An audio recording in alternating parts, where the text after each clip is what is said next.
Good afternoon. My name is Akshat Neni, and I'm currently a research intern at the Institute of Chinese Studies in Delhi.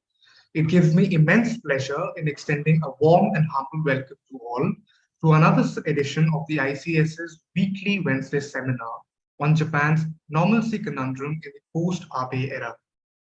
To many observers, Japan becoming a normal country would connote a Japan returning to the stage of great power politics with normalized defense and security policies backed by military capabilities. This would imply that Japan would finally be departing from the post-war regime, which was a recurrent motif in Japan's longest-serving prime minister, the late Shinzo Abe's pronouncements. Japan, however, still upholds Article 9 of its post-war constitution, as well as the security treaty with the United States of America, which continue to constrain Japan's strategic autonomy. Today, the speaker for today's session is Professor Yoshihide Soya. Professor Soya is Professor Emeritus of Political Science and International Relations in the Faculty of Law at Keio University, Tokyo. He served as the director of the Institute of East Asian Studies of the same university for 6 years until September 2013, and as the director of its Center for Contemporary Korean Studies for 5 years until March 2016. He received his PhD from the University of Michigan in 1987, majoring in world politics. His areas of interest are politics and security in East Asia and Japanese diplomacy and its external relations. Dr. Soya also served from 1999 to 2000 as a member of the Prime Minister's Commission on Japan's Goals in the 21st Century, and in 2010 as a member of the Council on Security and Defense Capabilities in the New Era, both in the Prime Minister's office. He was also a member of the Central Council on Defense Facilities at the Agency Ministry of Defense from 2000 to 2009, and of the advisory group of the Ministry of Foreign Affairs, Japan, from 2003 to 2013.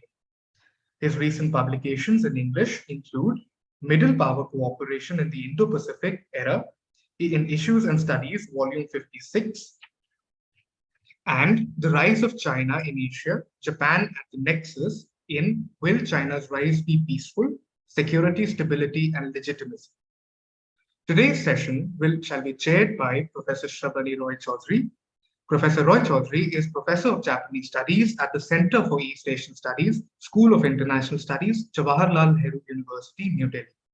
Her association with Japan began with the Japan Foundation Fellowship 1996 to 97. She has been on a visiting scholar program to the Keizai Koho Center, Ministry of Economics and Industry, Japan, Policy Research Institute, Ministry of Finance, Japan, REIB, Kobe University, GSID, Nagoya University. Her recent publications are centered on economic diplomacy between Japan and India with reference to Japanese business. Currently, she is looking at the India-Japan relations from the perspective of the power dynamics in the Indo-Pacific region. She has to her credit 2 edited volumes, namely Japan-SAARC Partnership, A Way Ahead 2014, and India-Japan Relations at 70, Building Beyond Bilateral 2022. Before I hand over to the chair, I would like to ask all participants to follow a few housekeeping rules. All participants will be muted during the presentation. Questions can be posted in the chat box during the seminar. Alternatively, you may use the raise your hand option to ask your question during the interactive session. You shall then be called upon to unmute yourself and ask your question. I shall now hand over to the chair. The floor is yours now.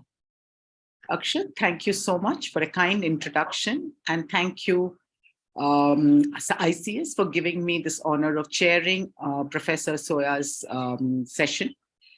We meet here today to hear on Japan's normalcy conundrum in the post-Abe era. Let me just flag a few developments that happened during Shinzo Abe, such that it makes us easy to understand why it is a conundrum today.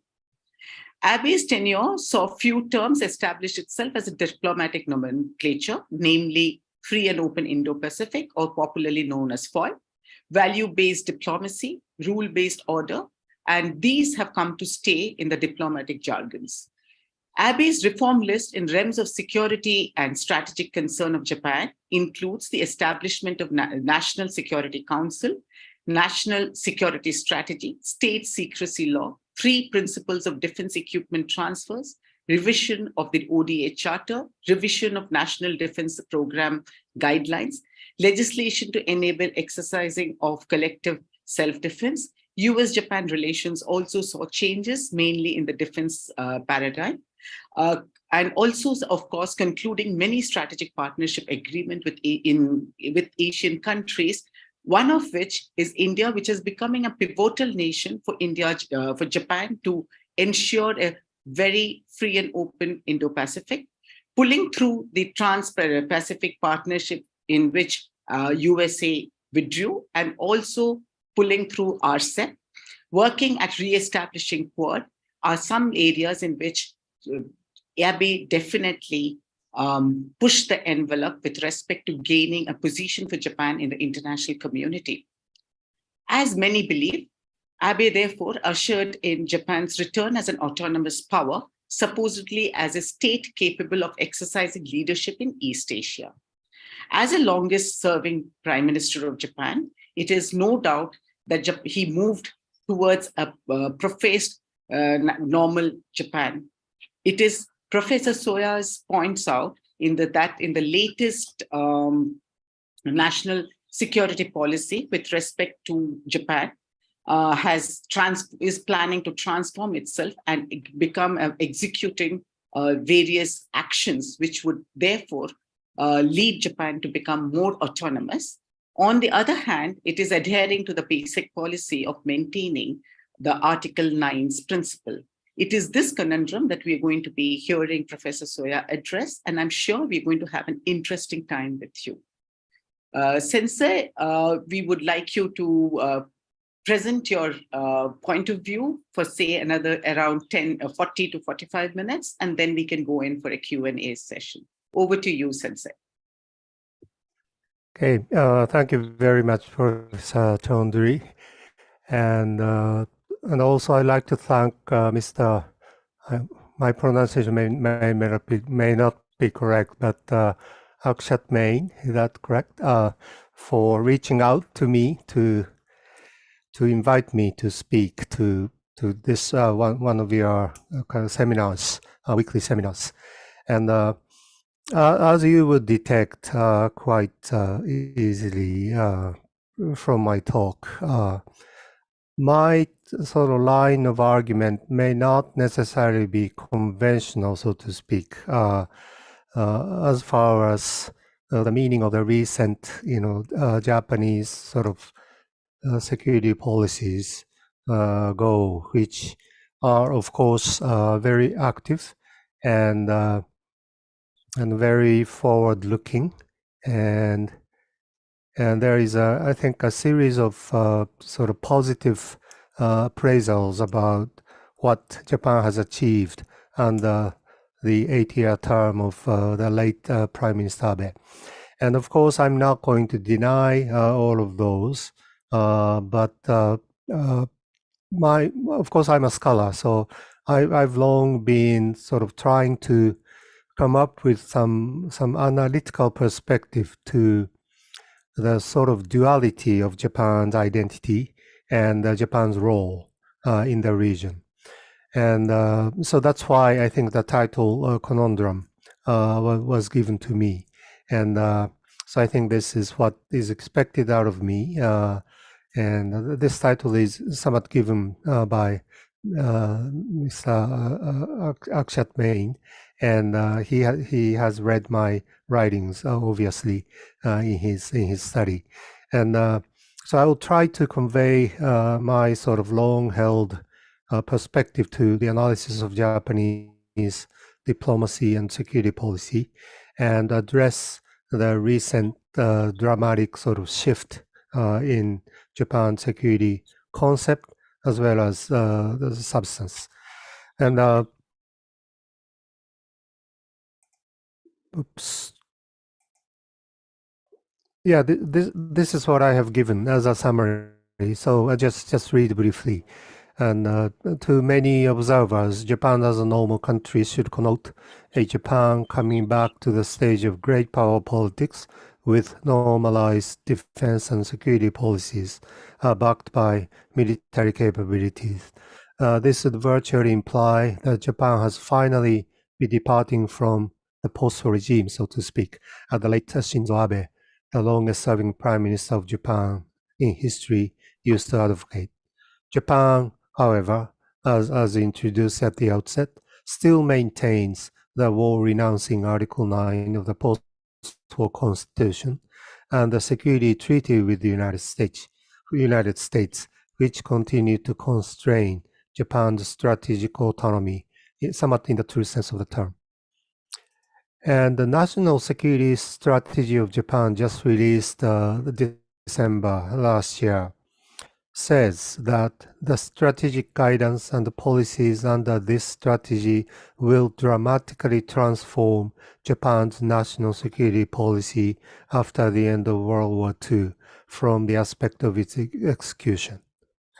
But it, however, also states that Japan will adhere to the basic policy of maintaining an exclusively national defense-oriented policy. And analytically, if not as a narrative, well, how can one decipher Japan's normalcy conundrum? I think this is the sort of the theme of my short presentation this afternoon. And in order to go there, allow me to somewhat come to some basics of post-war Japanese diplomacy and security policy. And in one of my recent books in Japanese, I thought about this diagram and thinking of 4 foreign policy lines or positions of post-war Japan held by Japanese, mostly politicians and decision makers. And one on the one side, the U.S.-Japan alliance, and the upper side, Article 9 on self-restraint, and of course coming from the war experiences. And the Yoshida, this is the name of a prime minister who administers Japanese politics during much of the occupation period from 45 to 52. He embraced Article 9 and took a quite self-restrained sort of posture naturally, soon after the end of the war. And of course, embracing the US-Japan alliance was the key to his handling of post-war Japan. And against Yoshida, there was a sizable number of politicians in our Diet Parliament who held the so-called pacifist position and who embraced, of course, Article 9, but at the same time opposed the US-Japan alliance. So they are virtually calling for some independence of a kind of Japan, free from free from the U.S., free from the Cold War, and naturally they advocated the sort of neutrality. I mean, this was a logical outcome of their positions coming from embracing Article 9 and opposing U.S.-Japan alliance. And of course, they had some extent of influence throughout much of the post-war years, but in the 1990s, they lost their influence almost entirely. Because of course, kind of unrealistic posture on their part. And we have had, it's a small group of people, but, defying the defeat of the war and defying occupation policies and of course advocating changing Article 9.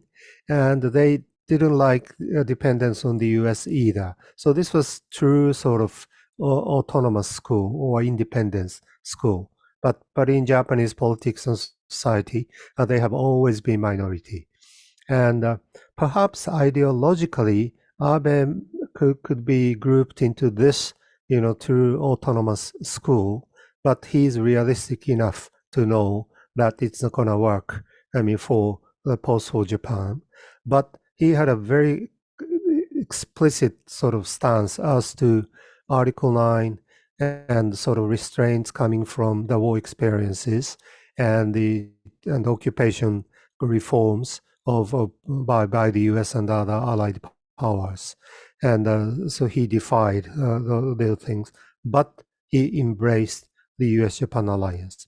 So the difference between the long-held sort of centrist, political position of the Yoshida group on the one hand, and Abe line, if you will, embracing U.S.-Japan alliance is the same, but as to the kind of self-restraint and the constraints, placed upon Japan coming from the war experiences and the legal constraint coming from Article 9, Abe didn't like them, and it was obvious. And he has stated, to this point in many occasions. And so this is sort of the diagram of 4 different sort of foreign policy lines of post-war Japan. And this, division between Yoshida's position, and particularly with respect to self-restraint, and Abe, is still so deep in Japanese politics and society. And of course, pacifists, so-called post-war pacifists, have lost their influence. But in mass media and law specialists, for instance, there are some remaining sort of influence, and Abe has been in our domestic politics constantly attacking them, and in sort of advocating his line, and so these are this diagram shows how complex our domestic politics is in terms of Japan's defense and security policy. So this is the basis of my analysis in looking at domestic context of Japanese foreign policy. And Yoshida, I don't have to go this in detail, but Yoshida was in power from May 46 to 47, May 47, and once again from 48 to 54. So much of the occupation period. But the first part of his ruling, post-constitution was installed in November 46. And very importantly, Cold War has not become reality yet. So dealing with the aftermath of the war was the main theme. And so defeat of Japan led to demilitarization, coming from the US concept. And under this, United Nations collective security system was expected to function because only less than about 1 year after the inception of United Nations. And China was considered to be at the center of a new Asian order. And China at this time was nationalist China under Chiang Kai-shek. That was the expectation. And Korean Peninsula was expected to be placed under international trusteeship for several years before being given independence from Japanese colonization. So these were the sort of assumptions of international order when Constitution came into effect. So Constitution Article 9 meant something, some realistic thing under the premises of this expected coming order in Asia and the world. But soon the Cold War started, and Constitution Article 9 has lost its, logically speaking, lost its meaning, only a few years after its inception. And the Cold War in Europe started in 47, and Korea was divided in 1948, and China became communist in 1949. And so US approached China to Titonize China, which is to, sort of separate China from Soviet influence, and but tried at a particular moment to normalize relations with China. But the Korean War in 1950 smashed this slim hope, and China and the US actually fought a war on the Korean Peninsula in late 1950. So all these assumptions of international order when Constitution was installed were smashed only a few years after this. And therefore, Constitution has become outdated already. And from the point of view of international politics, the reality of international politics.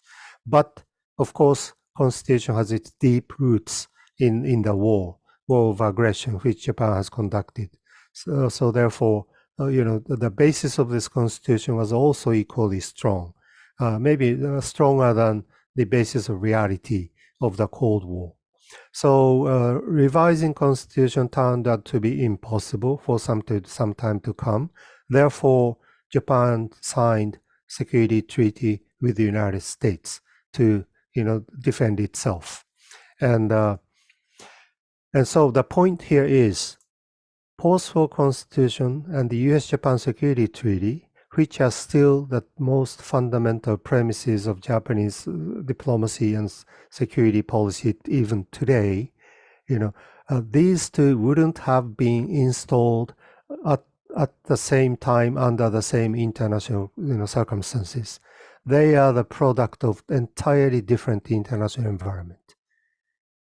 Article 9 before the Cold War, and the US-Japan Security Treaty is the product of the Cold War. And so these two, so it was perhaps unimaginable that Japan would choose these two simultaneously at the same time. So these two being the fundamental premises, but also have become sources of division in our political debate and the social sort of debate. So it was like water and oil, and those who sort of believed in the post-war Constitution tended to argue that the Cold War is not something which something which Japan should not, engage through the security treaty with the United States. And if seen from the realist, embracing US-Japan Security Treaty and thinking about, security situations and Japanese policies on the basis of the Cold War, have started to argue post-war Constitution is already outdated and needs to be revised. And so this division, has sort of troubled Japanese government and the domestic society so fundamentally. And but the chasm was too deep, and but we could not, get over this very difficult separation of our, different foreign policy orientations. So that's how, image of Japan, identity of Japan was not necessarily easy to come to the sort of, visible sort of or understandable point if seen from outside. And this is Article 9. Perhaps I don't have to get into this, but the second paragraph says Japan will not possess land, sea, air forces, as well as other potential. It says that explicitly, but government interpretation has long been Japan is renounce war as a sovereign right of the nation and the threat or use of force as means of settling international disputes. Therefore, if not as means of settling international disputes, forces could be maintained. And therefore, that was strictly limited to Japan's self-defense. If maintained strictly as means of self-defense, if not as means of settling international disputes, forces are constitutional. So that has been the established interpretation of the Japanese government since the 1950s, in fact. And this definition or position still remains as a sort of official position of the Japanese government, even under the Abe administration. And so this has complicated, quite a few things. For instance, right of collective self-defense, which became legal in 1915, but this was made legal on the basis of Article 9, and which means the right of collective self-defense could be justified only as far as they have direct implications for what we call existential crisis of Japan. If they are linked to Japan's security, I mean, collective self-defense should be okay. That was a new interpretation in 2015. And why that was the case? That was because of Article 9. And still Article 9 remains, valid, and in that sense. So this means that Japan will not exercise the right of collective self-defense if the situation does not hinge upon Japan's existential crisis. I mean, so that's the interpretation. And so it's not, that's why this right is called partial exercise of collective self-defense, not a full-fledged exercise of collective self-defense. So even if there would be, UN Security Council resolution, which is of course impossible to expect today, even if there was such a thing, Japan would have to make its own decision whether that UN decision is relevant as far as Japan's security is concerned. And so that's the sort of state of collective self-defense legalized under the Abe prime ministership. So this I call Article 9 alliance regime. Article 9 and US-Japan alliance as two fundamentals. And so Japan has used to deal with many things on the basis of this. I mean, having Article 9 as well as US-Japan alliance. These are intrinsically, contradictory with each other, as I said at the outset, because of its sort of origins. And by having Article 9 in the 1950s, the common sense was Japan will not be able to have military forces without changing Article 9, but they came up with an interpretation that I just introduced at the outset. And so without changing Article 9, Japan established self-defense law and defense agency law in 1954. And then we had self-defense forces and the defense agency. And after that, political argument and move to revise the constitution subsided, because without changing Article 9, we did have military forces, virtual military forces. And the revision of the US-Japan Security Treaty in 1960, Kishi achieved this, but his motivation was clearly nationalism. The slogan was equal partnership with the United States.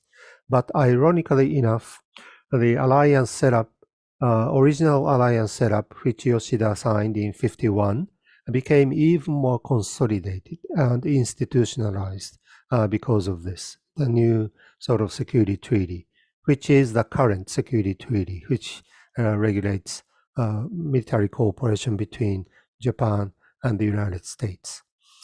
And so after this, revision dealing with the U.S. Out of sense of nationalism, started to subside again. And so gradually, Article 9 alliance regime became established, and political fightings over this regime started to subside for some time. And that's exactly when Prime Minister Ikeda concentrated on economic aspects of post-war Japan's external dealings. And he paved the way for Japan to become an economic power.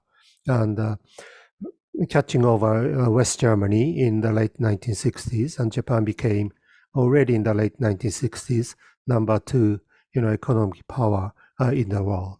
But the flip side of that was not touching Article 9 alliance regime, which will ignite a domestic turmoil in one way or another, politically and socially. So Ikeda Hayato intentionally did that.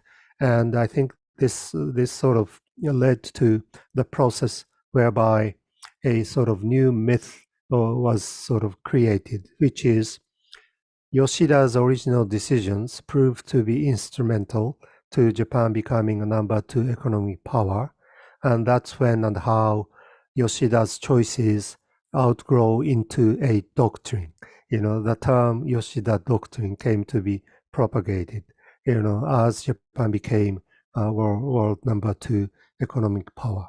But the cost was not touching this security dimension. Contradiction in the security setup. And so when Abe came into power, he tried to do something about it. And initially by changing Article 9.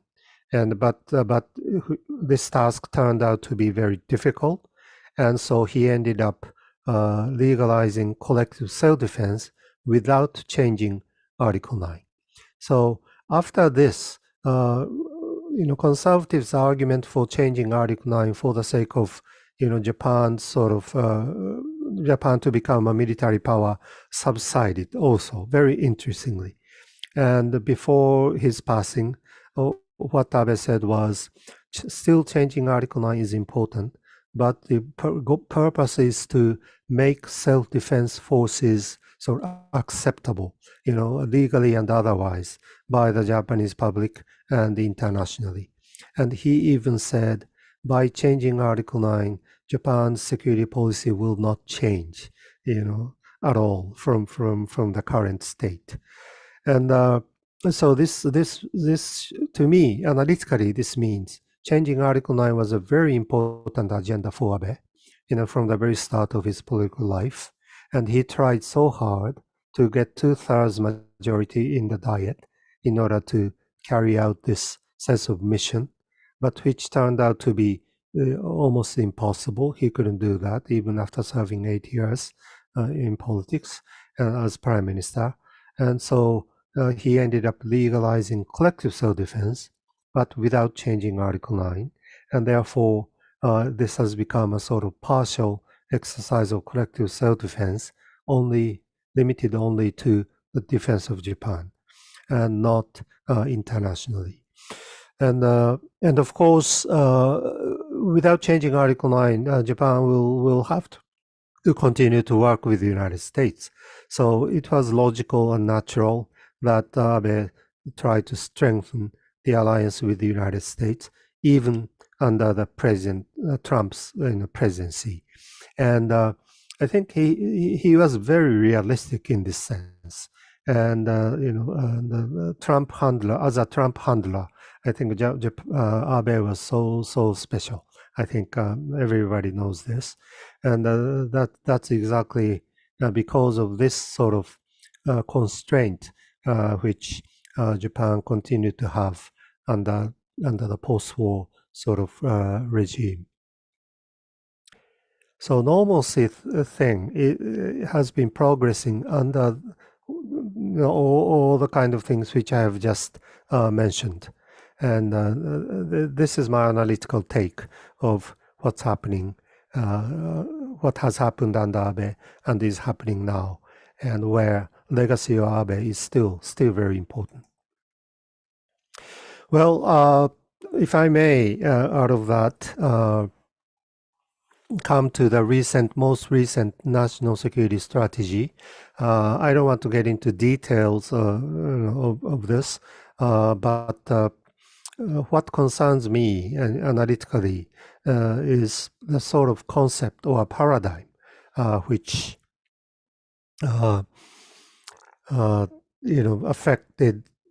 which has affected the substance of the new security strategy, which is as well, if I may,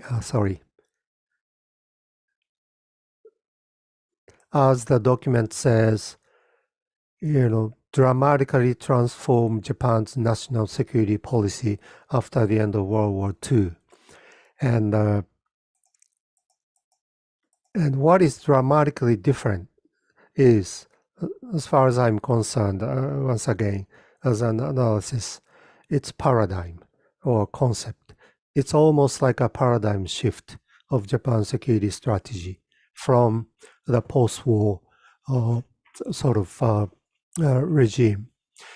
Well, under the post-war regime, what Japan has been saying, continuously, was Japan will never become a military power.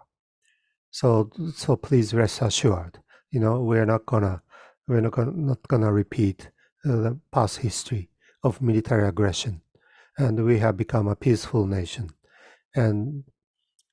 But now the new concept says defense capability is the fundamental core, central component of national strategy. So explicit in this statement in the new document. And as to the sort of concept of Japan's sort of self-defense force preparedness, since the 1970s, Japan has followed the concept of basic defense force, which should not be so gigantic, but should be enough to respond to a limited extent of military attack. And this limited extent of military attack was defined in the 1970s as a sort of, supposedly it was the Soviet Union who might do that. And so enemy landing, in some areas of Japan and make it a fait accompli, and from there, expand its military operation. So Japan's defense capabilities should be so structured and so prepared as to prevent this initial move of establishing a small scale and limited military actions to establish fait accompli. And that's exactly why much of our land, forces are concentrated in Hokkaido, the northern part of Japan. That is where, this scenario was expected to happen in the worst case. And so very intentionally, previous Japanese defense policy said, we will not, prepare full-scale capability. That's impossible.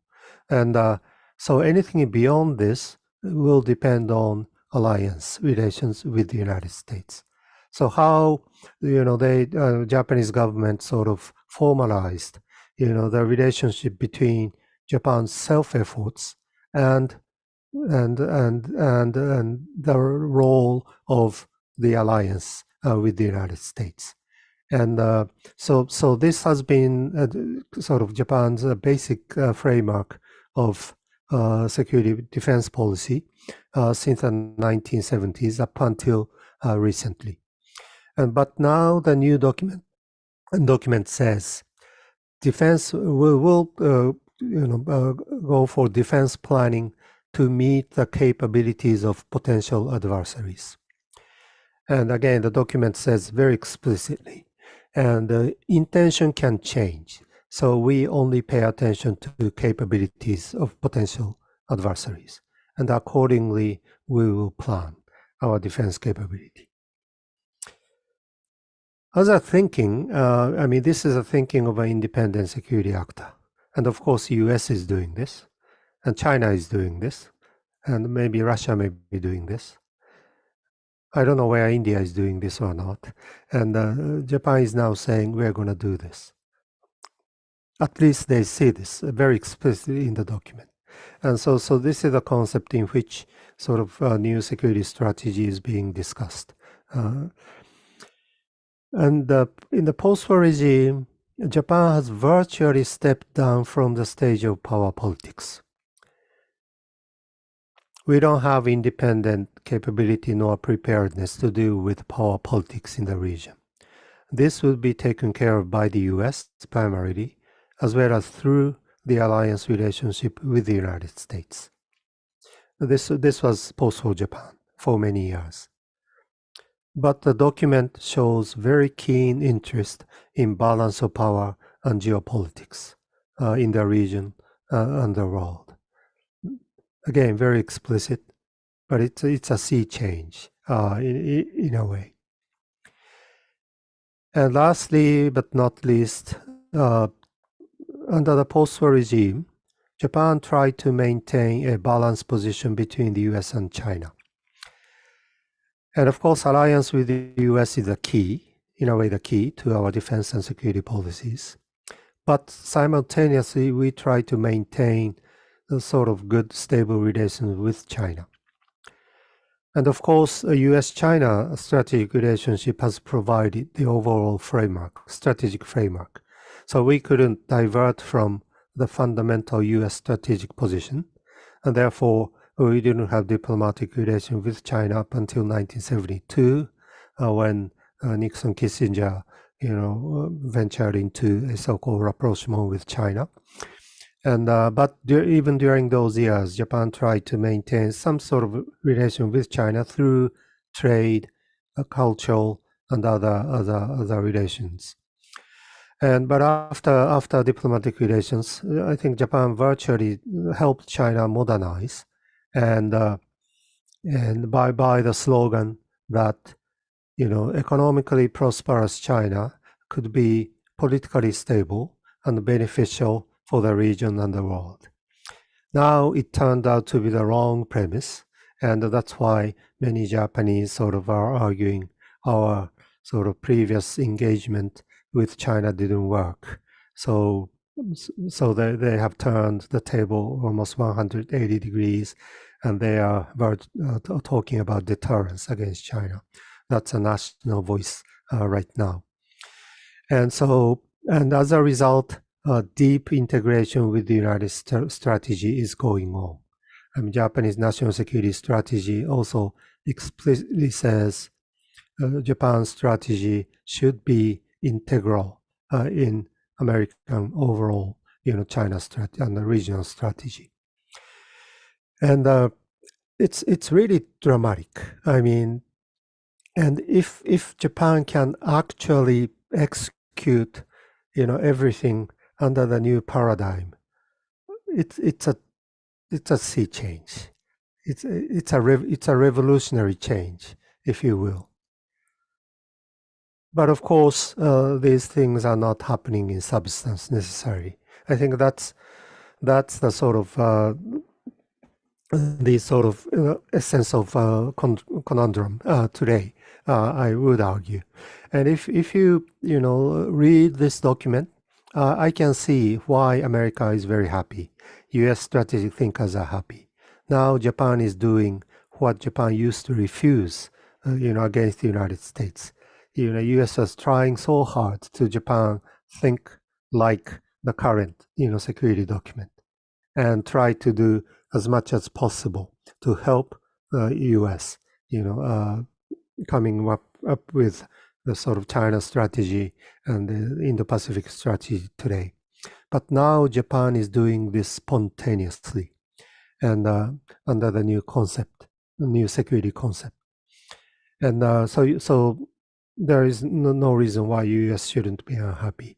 And that's how the sort of new security orientation of Japan is, being perceived and discussed. I would think. If you call it normalcy, yes, it is. But again, conundrum is there. So conundrum may have to do with these possible ramifications, of the new security thinking of Japan. Well, in this document, counterattack capabilities has received a lot of attention because under the post-war premises, Japan, intentionally avoided acquiring weapons and capabilities which would be used to attack, enemy territories and facilities. And for instance, air refueling capability of the jet fighters have long been banned. For Japan, buys jet fighters having air refueling capabilities from the United States. This air refueling part was removed from those jet planes before Japan bought those jets. those are the things which Japan used to do. And but now counterattack capabilities, this is clearly is motivated by some kind of antipathy against self-restraint under the post-war premises, but still justified in the name of self-defense, in the name of strictly defense-oriented, defense policy of Japan. And the document says this explicitly. Japan will not change, strictly defense-oriented posture. And so this offensive capabilities is justified in the name of strictly defense-oriented, strategy. So this is how our very capable bureaucrats, had to deal with and make some roundabout arguments in the document why these offensive capabilities can be justified even under the sustained strictly defense-oriented principle of Japan. And this conundrum maybe overthought, but logical explanation of this is, these are still being done under the alliance security regime. That would be my analysis. And these capabilities justified that way, can they really be strategic? I mean, or only tactical? And the way capable bureaucrats argue about this in the document is virtually they are tactically useful, and I think that's what they are basically saying. And so if the missile attack by North Korea or China, whatever, is only one or two, this counterattack capabilities can work as a deterrent. But if they shoot 10, 20 simultaneously, we cannot do anything. And I mean, that's the argument. And so I would say there may be areas where these capabilities are useful tactically, but not strategically. Strategically, still the U.S. retaliation capability of the U.S. should be the key to this dimension. And of course, there is a question of deliverability. This totally different paradigm, in which, of course, theoretically, Japan can do anything, theoretically, based on this paradigm. But can we really deliver those things? And including, doubling of defense spendings to 2% of GNP. They have a plan now for the first year. This will start from next year, not this year.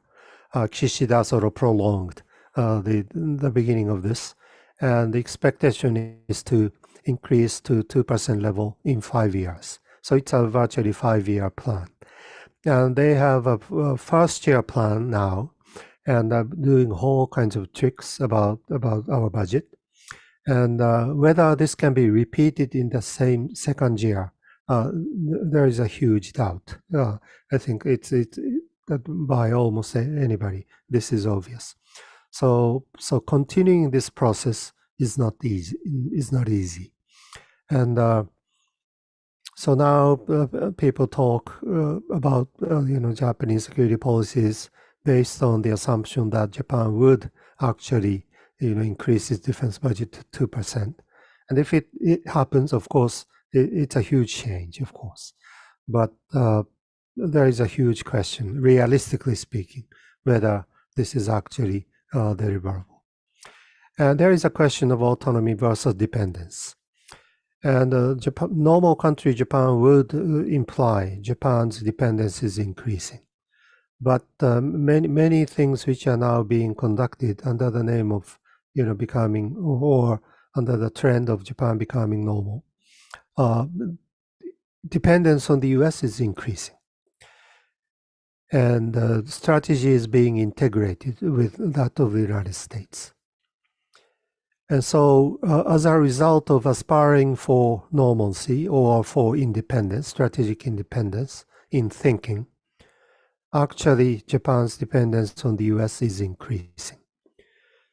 This could be a puzzle depending on one's perspective, but I think there is logic to this under Article 9 and the alliance regime, analytically speaking. But Japan has long aspired to, exert some sort of autonomy in its Asian diplomacy.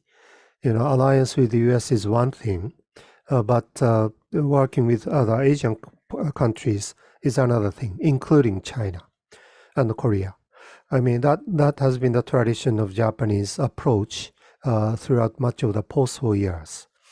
But as a result of sort of new paradigm, pushing Japan much closer to US, a room for Japan's autonomy in Asian diplomacy seems to be shrinking, in my observation.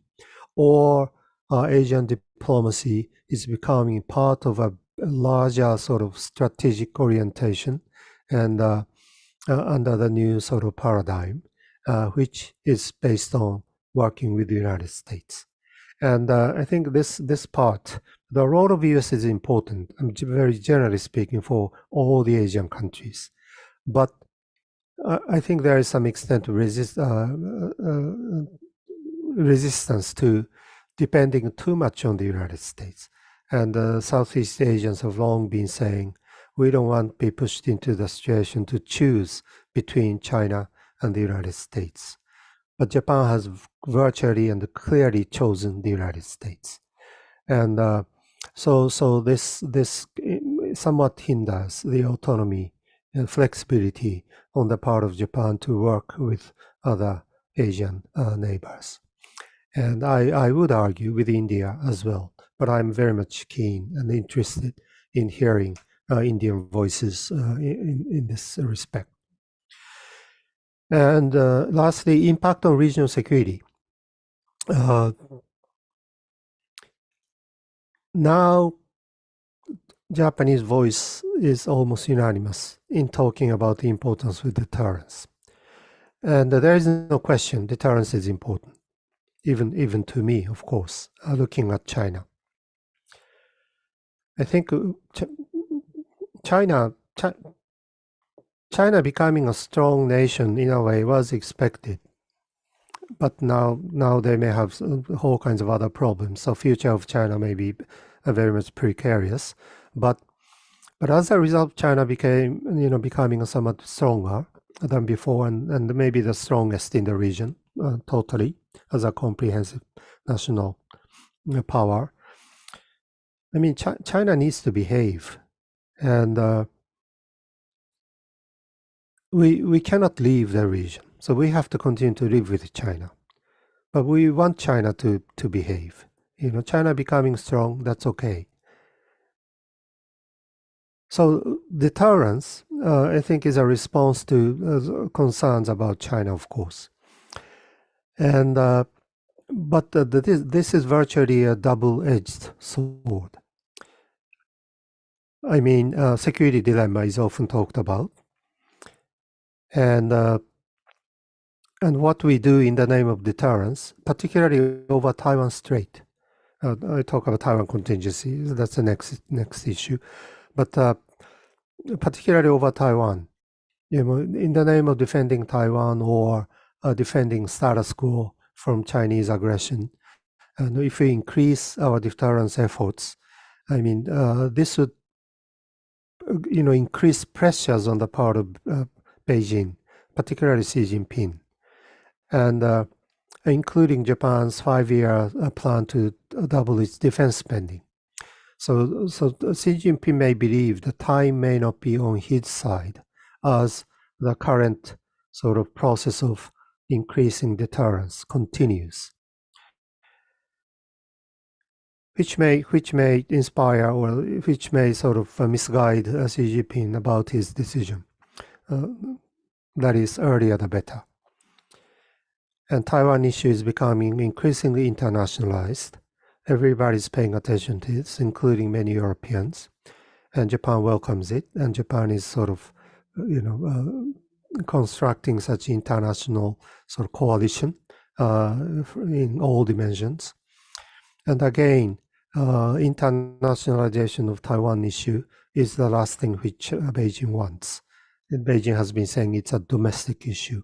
So this may be another aspect whereby Xi Jinping may believe time is not on his side, and so it's a double-edged sword in that sense. It's use. I mean, it's necessary,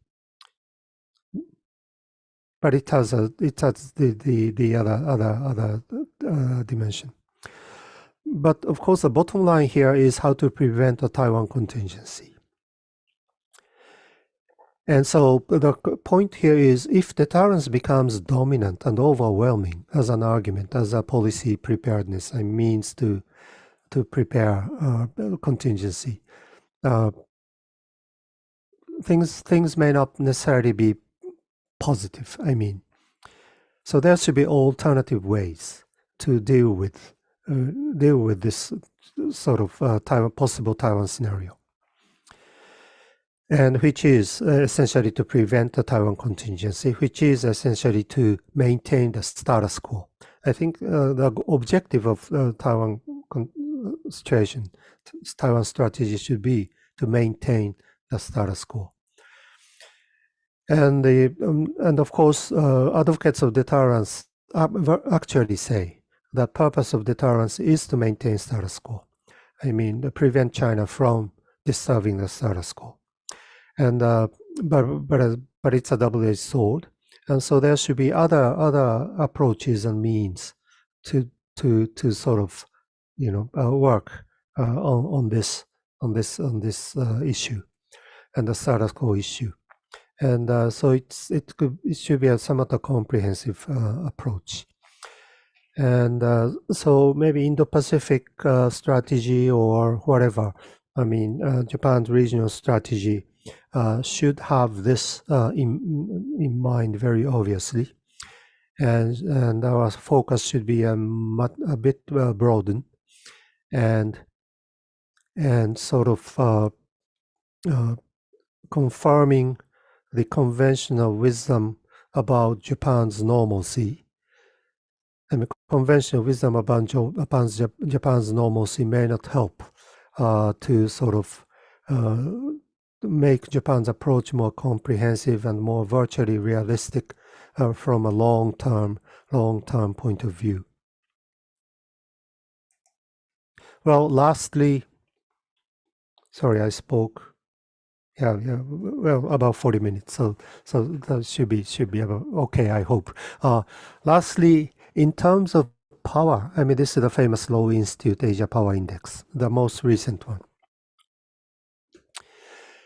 And US, China, of course, are at the top. And I think for the first time, they have grouped the rest of us as a group of middle powers, 10 plus. Japan, India, very close, almost the same. And Russia, but of course we can eliminate Russia from this group, of course, and Australia, South Korea, and followed by ASEAN countries. And in one of my recent articles, which was introduced at the outset, I mean,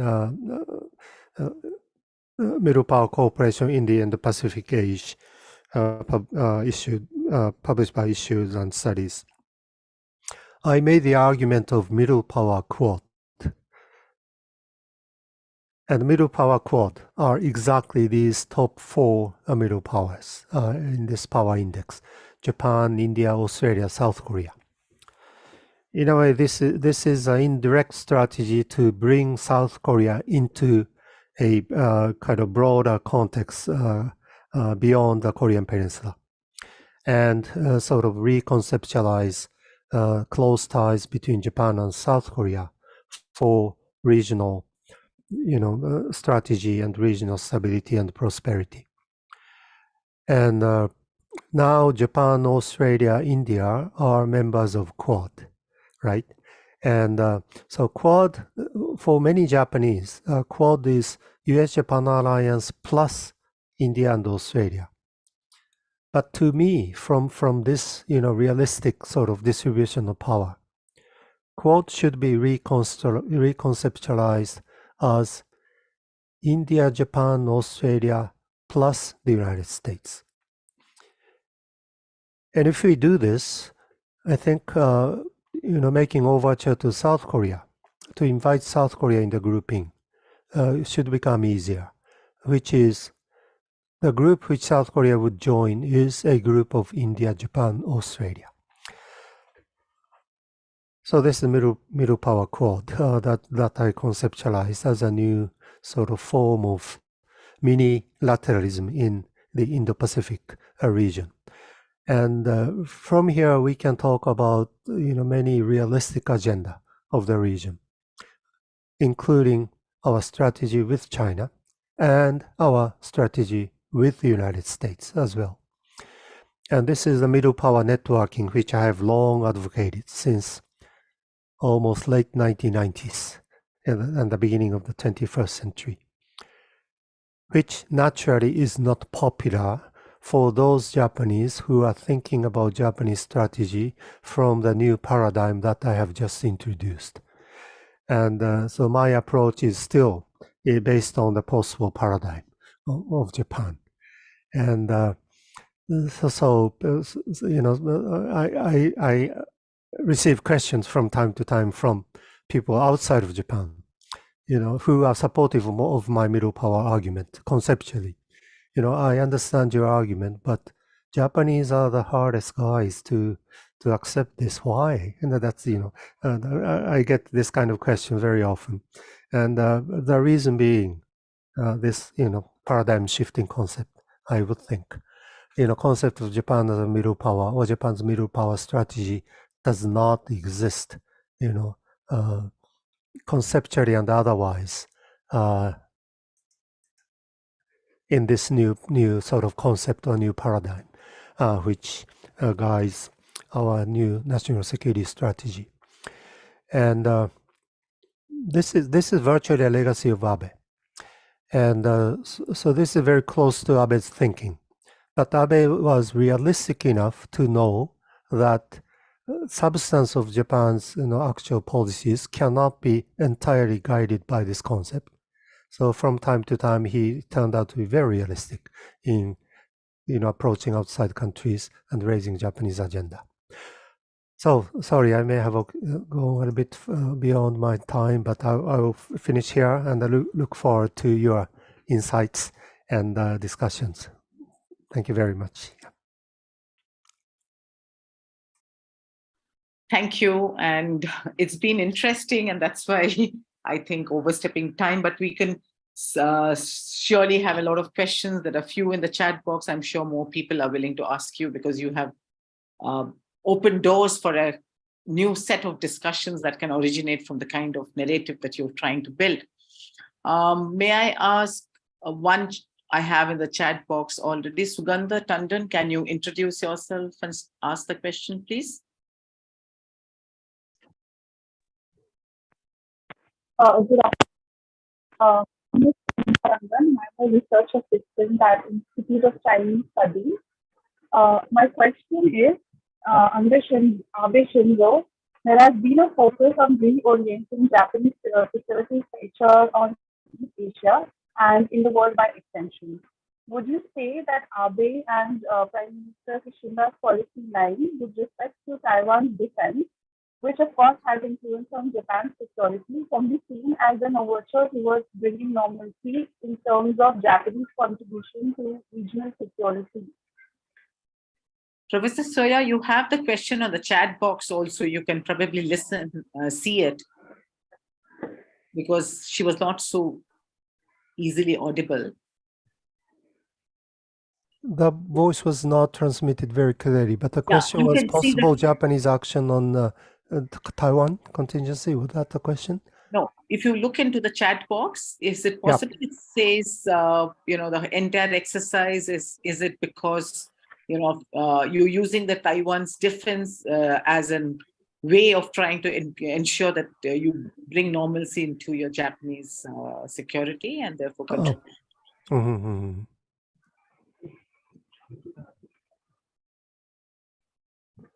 if you would like to answer, or should we look at a few more questions? Well, yeah, I mean, those advocates of security policies under the new sort of concept tend to talk a lot about Taiwan contingency. And there are two dimensions to this, I think.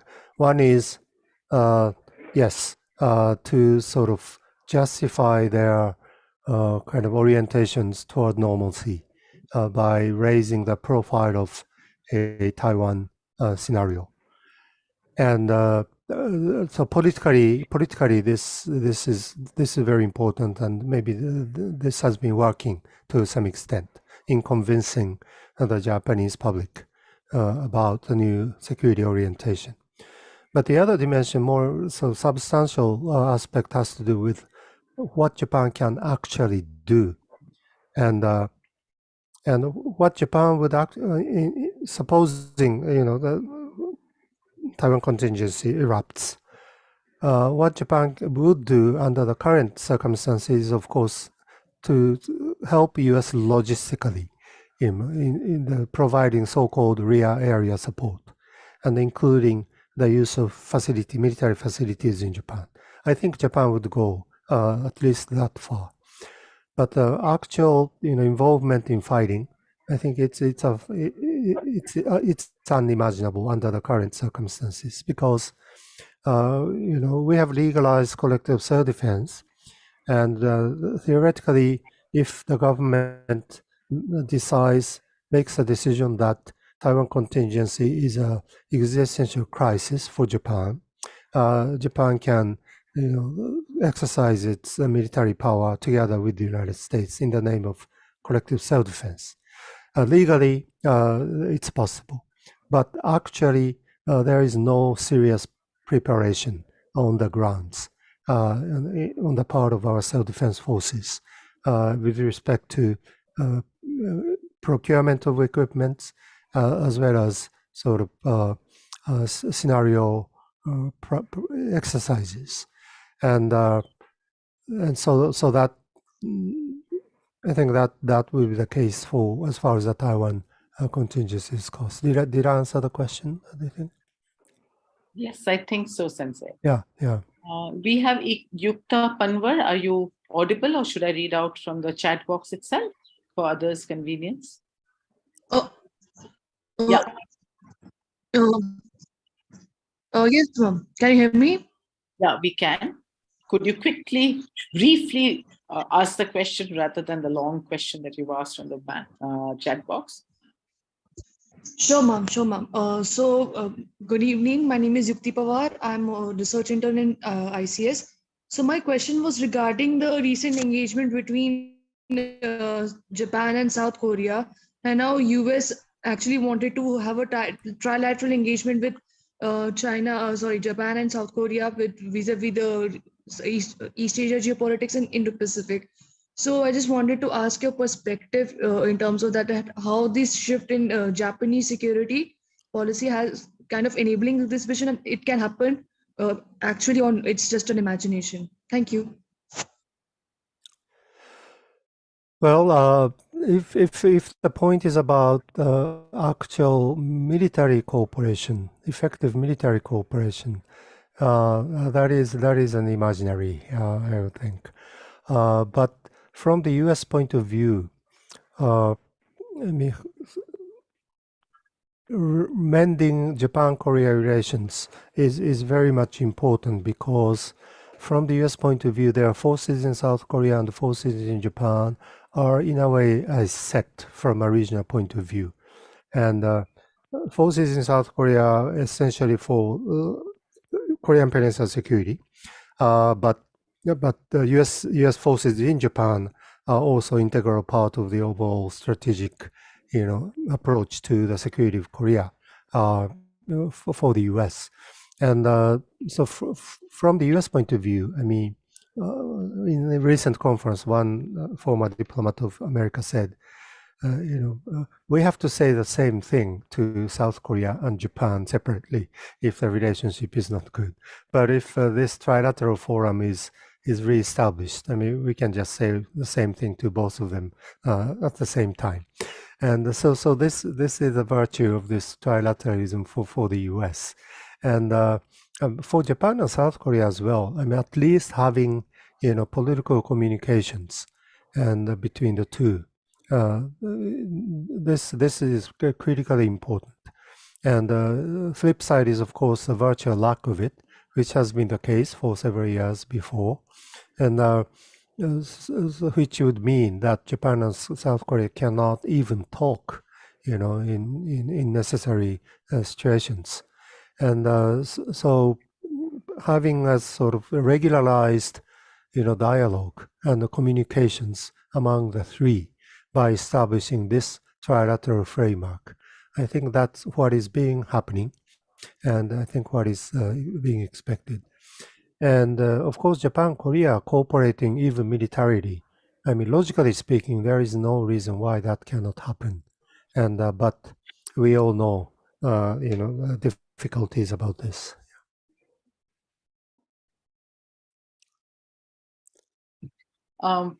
We have a question now. Two people have raised hands, Sudeep and Akshat. Could you please ask your questions? Maybe we can integrate and make it into one, because we're running a little short of time now. Yeah. Yes, Professor Soya, thank you so much for a very enlightening lecture. So whenever I read about normalcy, moving towards normalcy, becoming a more active player in regional politics, in regional security, there is one aspect that I often see get relegated, which is Japan's past. Japan was no doubt an imperial power. There was a lot of aggression on the Asian mainland against the Americans, against a lot of major players of the time. But we have seen a shift. In 1995, Murayama Tomiichi, from his explicit, apologizing explicitly to Abe Shinzo, regretting ambiguously, we see this shift. And even when, under Koizumi Junichiro, we see his yearly visits to the Yasukuni Shrine, and the drastic responses it got from China and Korea. Would you say, sir, that in Japan's aspiration towards becoming a more normal country, a normal state, the reconciliation with Japan's past plays an integral role? Number one, of course, domestically, and then on the international stage. So if you could give your comments on that, please. Thank you. Well, increasingly solving the so-called history problems are mostly between Japan and South Korea, and today to a lesser extent with China is becoming, I think, increasingly difficult, because definitions of this issue are quite different, in each country, and the difference in definitions, I think, is getting bigger over time. That's my sort of impression, and scholars, of course, can talk about so-called objectively, about this issue, but it's not only about South Korea, China, but even in Japan, and trying to be objective as possible based on historical facts and records.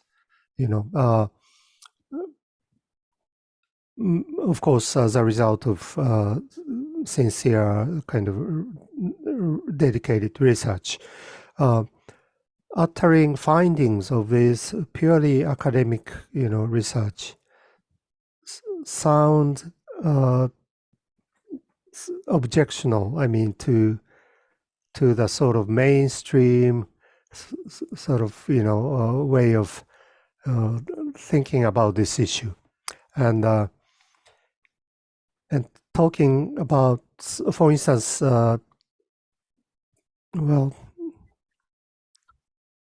yeah, I mean that's it. That should be the case in China and South Korea as well. I mean, South Korea, a very serious scholar, Professor Park Yu-ha, published a huge book about comfort women. And as I read it, I think she is very sincere in trying to come to sort of very objective realities about this issue in history, and because of this, he is now under he was sued, in Korea, and she is under the court sort of subjective to court ruling now, and so these kind of things, so-called common sense of in each country about this history issue are so separate from each other, and but what's happening now is I think only time can solve this. I would think, if that's the case, and my long-term take on this was, first you need to be convinced about the importance of relations. I'm saying this to Koreans mostly. I mean, Japan-Korea relationship is so important and so natural. We are the maybe two most advanced democracies and market economies in Asia, and so no reason why we cannot work together. And so the more convinced you are about the importance of a relationship, the less concerned you would become about the history baggage. I think that could be the virtual solution over the long run to this issue. And as you try to come to the point of this history problem, the more difficult the issue becomes. I think, unfortunately, that's the current situation, I'm afraid. Yeah. Thank you. Suhadip? Thank you, ma'am. Thank you, sir, for this enlightening session. My question is regarding the Indo-Pacific. So you mentioned that during the late Shinzo Abe, there was a shift in the policies of Japan and how Japan tried to make it a more free from any other influence of any other country. Now, my question is that in the post Shinzo Abe era, do you see there is a change in the way that Japan has shifted this policy for Indo-Pacific region, or is the same that is following? And if it is the same that is being followed, to what extent the US find itself in that policy paradigm?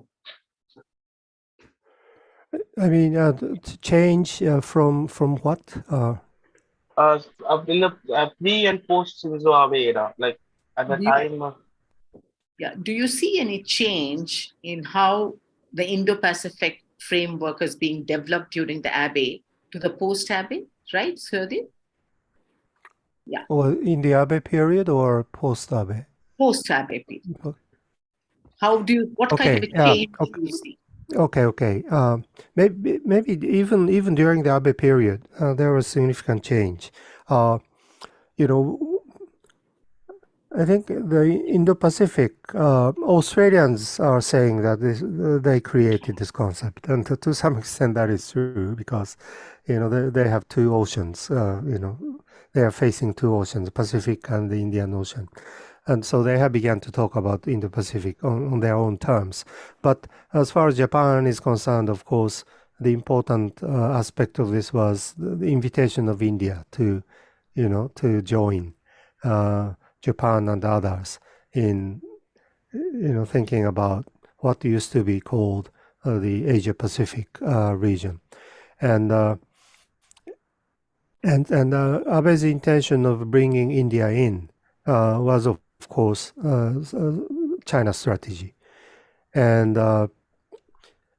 it was a mistake on his part. I would argue that in 2012, when he came back to power for the third time, he published an internationally syndicated sort of opinion column in which he talked about security diamond, right? And which is Quad, US, Japan, India, Australia. It's a security diamond.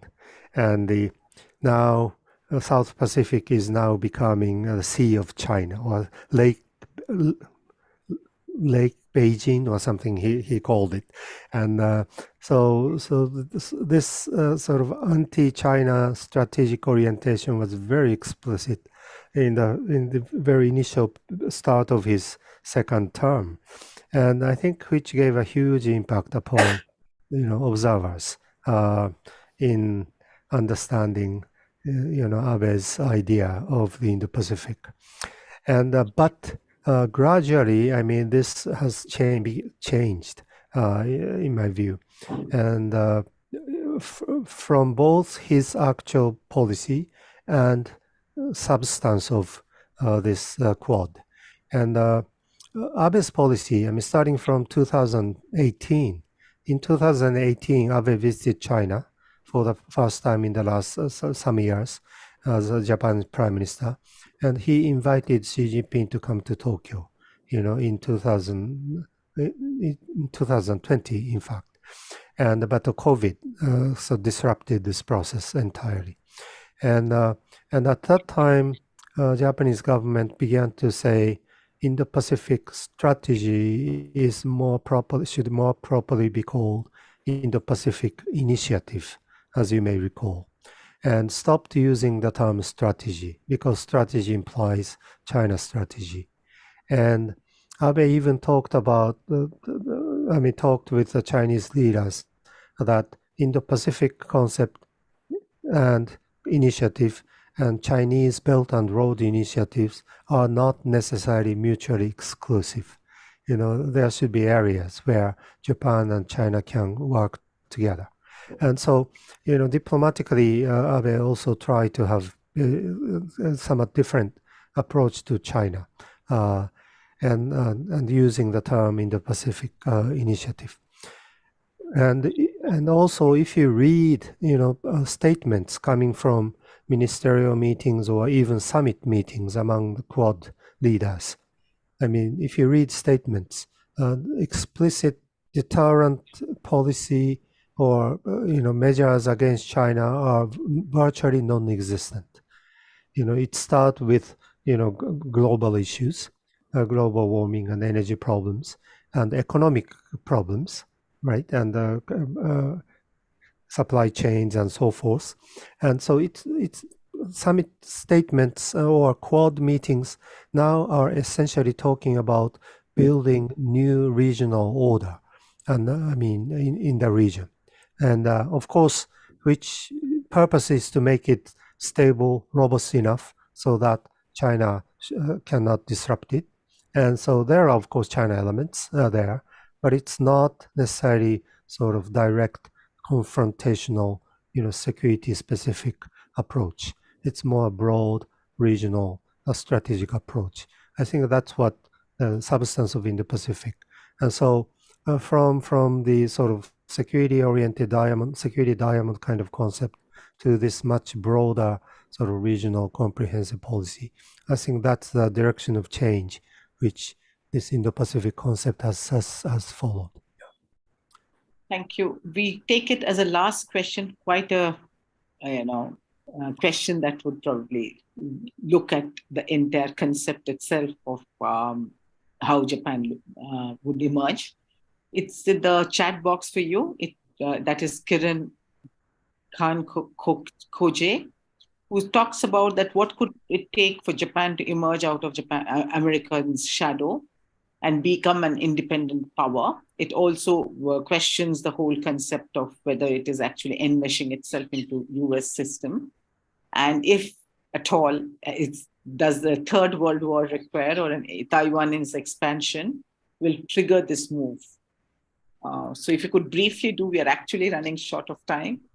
So we could just... Yeah, as I said in my presentation, I mean, Japan is moving in the opposite direction, deepening its relation with the US and even integrating its strategy with that of the United States. So, and even Abe, tried to embrace even Trump, right? And he knew by his instinct that without the US, his search of an autonomous Japan may not be realistic. So there's contradiction in logic here, but that's what's happening. And So what is happening now is the more you emphasize China threat, China problem, the more Japan becomes dependent upon the US. I think that's the logic of us now. And so in order to truly become independent of the US, I mean, we need to change the strategic orientation. And I think that should be the third way, if I may, which has potential for Japan to be autonomous. And here, autonomous is not to become an autonomous, independent strategic actor. It means an autonomous diplomatic player, and which would help mitigate Taiwan, crisis, for instance, and Japan, which can say some things to the U.S. About things which U.S. may do wrongly, and I think this is not necessarily for Japan to become truly strategically independent, but having some autonomous. And I used to argue that this is a middle power strategy, comprehensive, independent, autonomous middle power strategy, not strategically independent great power strategy. And I think that the national power index clearly shows now. I mean, Japan doesn't have capacity. I mean, Japan's capacity in absolute terms, as well as in relative terms with China, I think has been decreasing. That's obvious. But our security thinking is becoming more gigantic, so to speak. And these two don't match. And so without the US, Japan cannot function. I'm afraid that the current situation. Yeah. Thank you, Professor Soy. It was indeed a very insightful discussion, I think, that we had out here. I would like to hand over to Akshat. Yes, ma'am. Please. Ma'am, I seek your permission to bring today's session to an end. Thank you. Thank you. Alka, Professor Acharya going to be in? Is it? No, not at all. Just okay.